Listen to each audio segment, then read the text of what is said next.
Hey guys, so I've never been a fan of the drink lemonade. It's just too sour for me. But when I learned about the Brazilian lemonade, I just had to try it.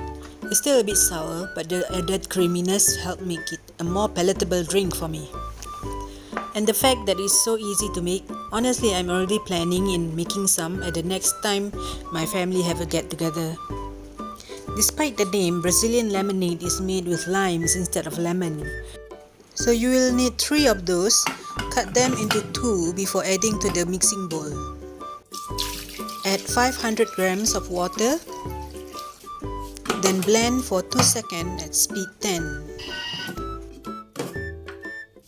Insert the simmering basket and strain it into a pitcher.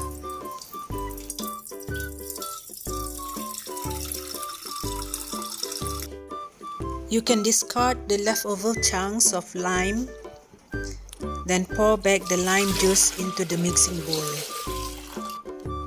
Add 250 grams of condensed milk and a tray of ice.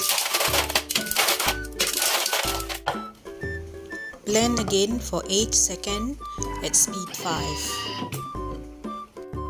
And there you have it, a nice refreshing beverage that the whole family will enjoy.